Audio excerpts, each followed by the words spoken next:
আর এবার নজর রাখবো সেই কেন্দ্রের দিকে যে কেন্দ্রে দুই নায়কের লড়াই, দুই নায়কের প্রেস্টিজ ফাইট, অর্থাৎ নজর কারা ঘাটাল। কারণ ঘাটালে এবার দুই নায়কের মধ্যেই প্রেস্টিজ ফাইট। কিন্তু 2014, 2019 দুবারই তৃণমূল প্রার্থী দেব জয়লাভ করেছে। তৃতীয়বার জয়ের লক্ষ্যে তৃণমূল প্রার্থী দেব আমরা নজর রাখার চেষ্টা করবো। আর অন্যদিকে বিজেপির তরফ থেকে কিন্তু খড়গপুরের বিধায়ক হিরণের ওপর ভরসা রাখা হয়েছে।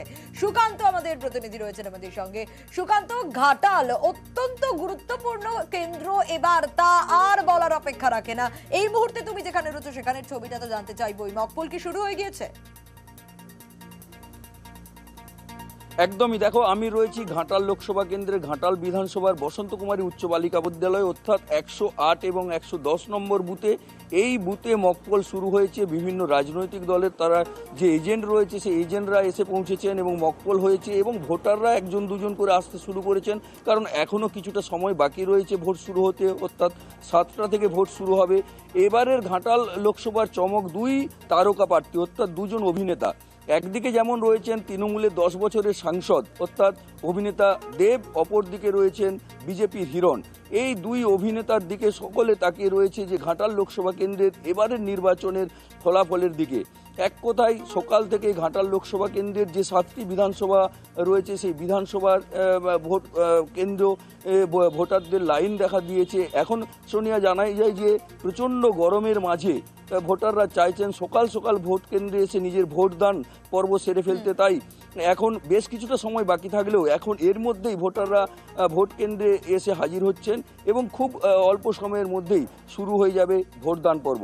সোনিয়া, বেশ সুকান্ত, অবশ্যই নজর থাকবে। আর তারই পাশাপাশি নজর রাখবো এবার দুই প্রাক্তনের লড়াই, যেখানে নিশ্চয়ই আপনারা বুঝতে পারছেন বিষ্ণুপুর লোকসভা কেন্দ্র। বাঁকুড়ার দুই আসন ধরে রাখার চ্যালেঞ্জ কিন্তু বিজেপির সামনে, তাই জোর টক্কর একেবারে তৃণমূল আর বিজেপির মধ্যে। বিষ্ণুপুরের দিকে যদি নজর রাখি, একদিকে সৌমিত্র বনাম সুজাতা, দুই প্রাক্তনের লড়াইয়েতে অবশ্যই নজর থাকবে।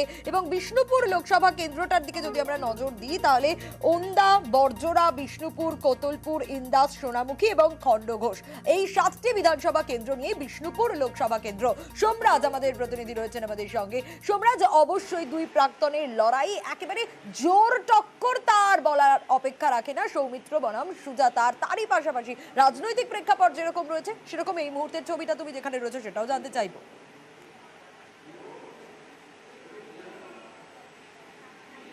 দেখো, অবশ্যই বিষ্ণুপুর লোকসভা একটা টাফ ফাইট বলা যায়। তৃণমূল কংগ্রেসের ক্ষেত্রে প্রেস্টিজ ফাইট, বিজেপির ক্ষেত্রেও প্রেস্টিজ ফাইট।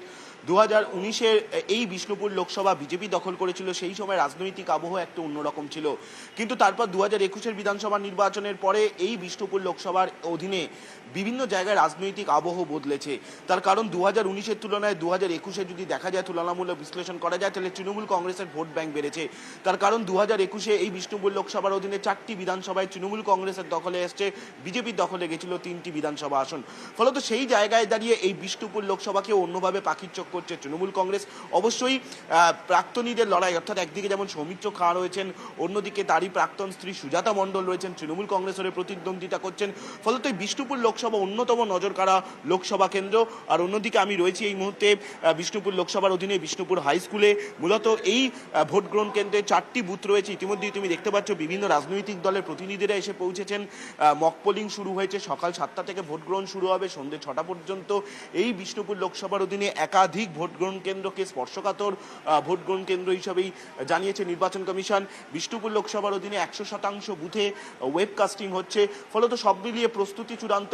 আর কিছুক্ষণের মধ্যেই ভোট গ্রহণ পর্ব শুরু হবে। সকাল 7টা থেকে ইতিমধ্যেই ভোটাররা আসতে শুরু করেছে। ফলত একদিকে যেমন রাজনৈতিক দিক থেকে বিষ্ণুপুর লোকসভা যথেষ্ট গুরুত্বপূর্ণ, অন্যদিকে নির্বাচন কমিশনের কাছেও চ্যালেঞ্জ এই বিষ্ণুপুর লোকসভা, বিশেষত খণ্ডঘোষ থেকে শুরু করে ইন্দাস বিভিন্ন এলাকায় নির্বিঘ্নে ভোট পরিচালনা করা। বেশ সোমরাজ।